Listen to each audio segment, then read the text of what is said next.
Hello everyone, स्वागत आहे तुमचं माझ्या चॅनेलवर. तर मी आज बनवले आहे मस्त अशी झणझणीत गावरान तवीची अगदी घरी उपलब्ध असलेल्या साहित्यात कच्च्या फणसाची भाजी. आधी मला सांगा, तुम्हाला माहीत आहे का अशी गावरान कोकणी कच्च्या फणसाची भाजी? तर लगेच मला कमेंट करून सांगा आणि सोबतच चॅनलला सबस्क्राईब करायला विसरू नका. तर मी हे घेतले आहे 2 छोटे छोटे कट्टे फणस, कोवळे फणस म्हटले तरी चालते. आमच्याकडे तर याला फणसाची कोगली असे म्हणतात. आता हे झाडावरून ताजे काढून आणले, त्यामुळे याचा चीक बाहेरच आहे. चला तर रेसिपीला सुरुवात करूया. सगळ्यात आधी मी काळे वाटाणे रात्री भिजत ठेवलेले होते. त्या वाटाण्यातलं पाणी काढून वाटाणे बाजूला ठेवून घेतले. आता हा कच्चा फणस मी चिरून घेते.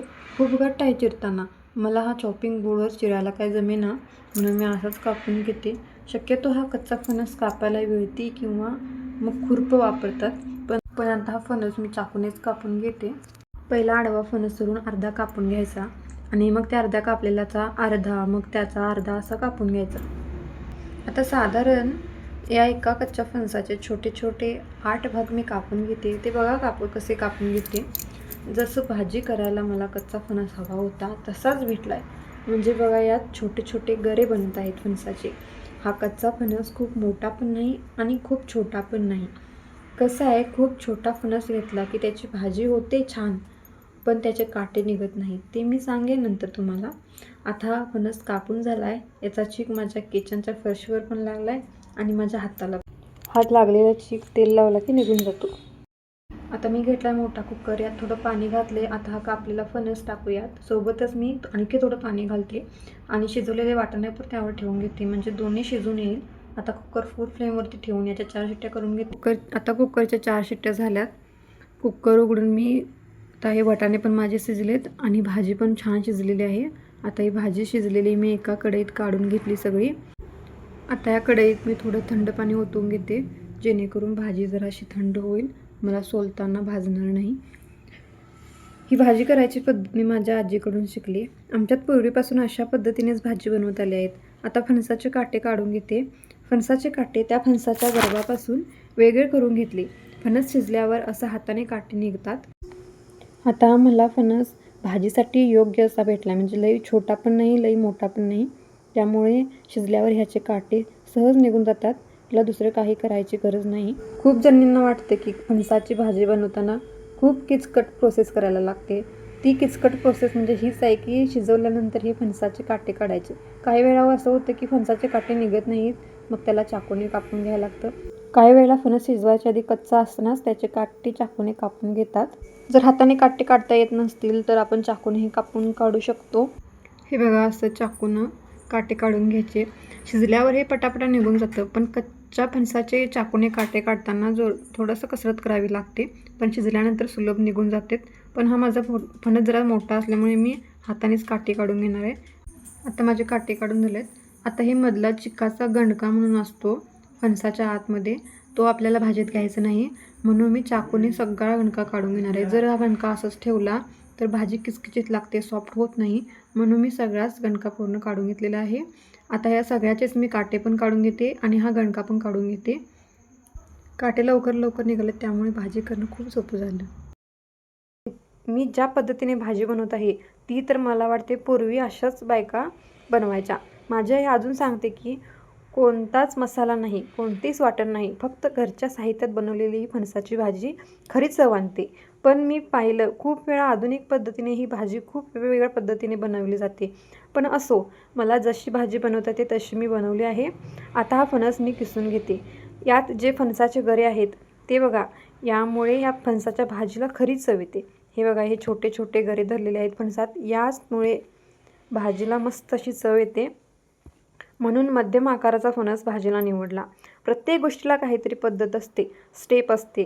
तसंच या भाजीला चिरून शिजवणे, काटे काढणे, किसून घेणे किंवा कुस्करून घेणे, भाजी पिळून घेणे आणि मग फोडणीला घालणे, अशा स्टेप आहेत. हे बघा, हा भाजीतला थोडासा मोठा गरा आहे. याच गऱ्यामुळं भाजी टेस्टी बनते. सर्वजण म्हणतात फणसाच्या भाजीला खूप का, पण खाताना ही तर भाजी नॉनव्हेजला आणि मुळात अंडा भुर्जीलाही मागे टाकते. आता ही सगळी भाजी मी किसून घेतली. किसून घेण्यापेक्षा हाताने जरी कुस्करली तरीही चालते, पण किसलेली बरी. किसल्यावर भाजी मस्त सॉफ्ट वेगळी होते. तशी हाताने फोडली तर होत नाही. म्हणून मी शक्यतो भाजी किसूनच घेते. आता सगळी माझी भाजी व्यवस्थित किसून घेतलेली आहे.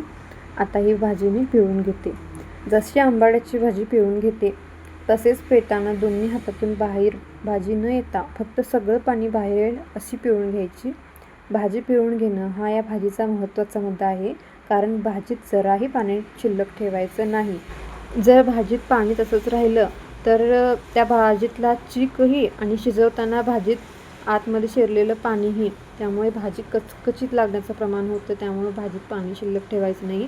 हे पहा, पिळताना मी भाजीतलं सगळं पाणी निघत आहे.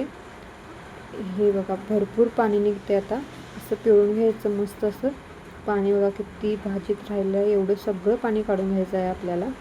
मस्त अशी भाजी सरसरीत पिळून घ्यायची.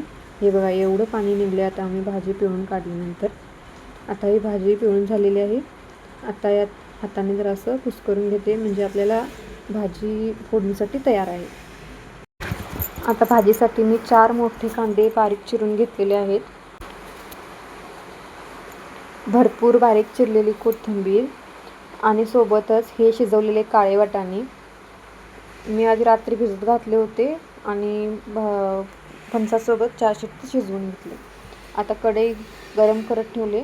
भाजीसाठी तेलाचं प्रमाण जरा जास्त ठेवते, कारण भाजीला जरा तेल जास्तच लागतं, त्यामुळं थोडं जास्त प्रमाण ठेवायचं. आता थोडं जिरं स्मॅश करून घेतलं. चवीनुसार हिंग का घालावं, तर भाजीला खरी चव हिंगच आणतो.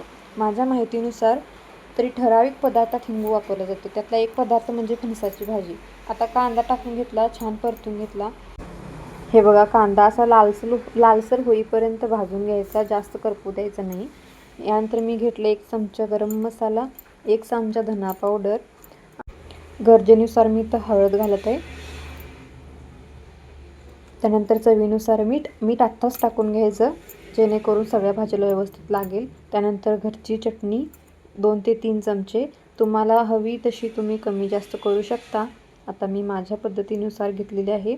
आता याला मंद आचेवरती जरा तेल सुटेपर्यंत परतून घेते. फोडणीला आता तेल पण सुटलंय आणि वास पण येत आहे. आता यात घातले वाटाणे. आता हे वाटाणे पण फोडणीतच घातले, कारण सर्व फोडणीची चव आधी वाटाण्याला लागते आणि मग भाजीला. जर हेच नंतर वाटाणे घातले तर ते पांचट लागतात.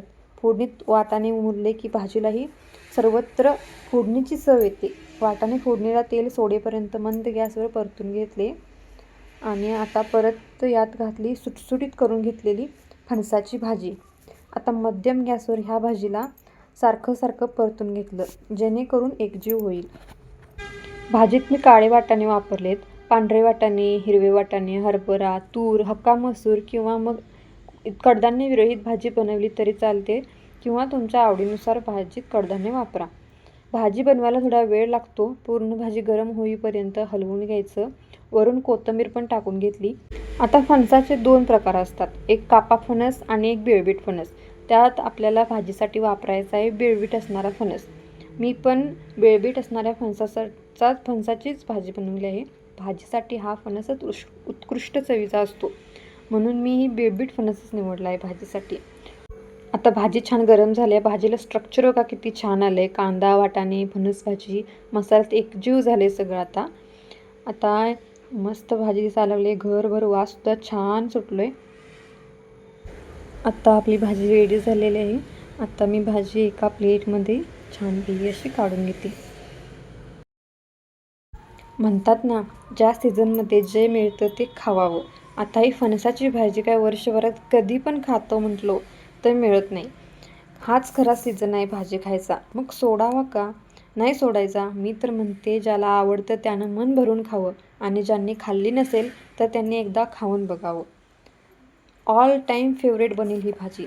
आणि एक महत्त्वाची गोष्ट, ज्या दिवशी फणस झाडावरून काढला असेल त्या दिवशी तरी, नाहीतर दुसऱ्या दिवशी तरी याची भाजी बनवायची. खूप दिवस ठेवून भाजी केली तर आंबट होते आणि फसफशीतही होते. त्यात सॉफ्टनेस राहत नाही. त्यामुळं लगेचच्या लगेच भाजी करायची, खूप जास्त दिवस ठेवायची नाही. आता ही भाजी आपण चपातीसोबतही खाऊ शकतो किंवा भाकरीसोबतही खाऊ शकतो. झणझणीत अशी भाजी, गरम गरम भाकरी आणि हाताने फोडलेला कांदा. हाताने फोडलेल्या कांद्याची चव तर वेगळीच असते. आणि चिरलेल्या कांद्याचं काय विचारूच नका, तुम्हाला खाऊन माहीतच असेल.